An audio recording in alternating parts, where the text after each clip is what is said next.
The story of Jesus that mainstream religion feeds us is sanitized, controlled, and carefully curated.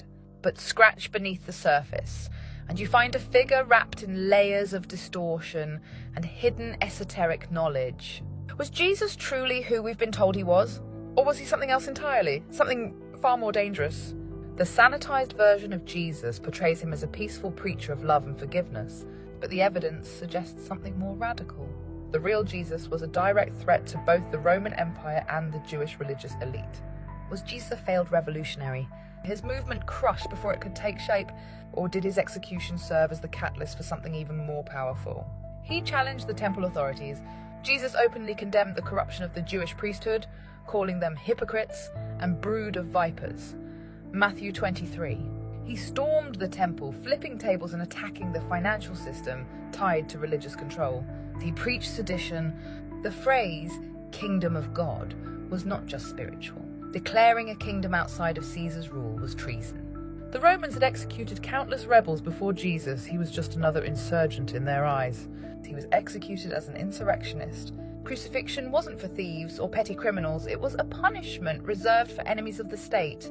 The charge nailed above Jesus on the cross, King of the Jews, was a warning to others who might challenge Roman rule. The mark of the beast connection. Some ancient sources claim Jesus practiced necromancy, communication with the dead. Raising Lazarus from the grave, John 11, was not a divine act in some interpretations, but a dark ritual. The Jesus the Magician hypothesis.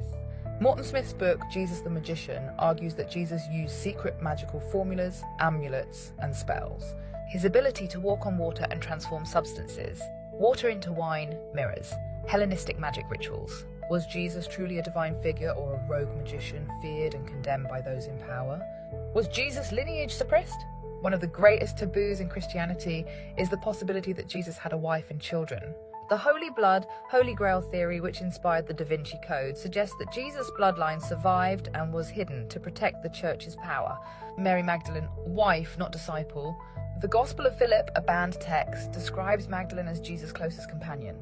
Some interpretations of the kissing passage suggest an intimate relationship. The Merovingian connection. Some conspiracy theories claim Jesus' descendants intermarried with European nobility, creating a hidden royal bloodline.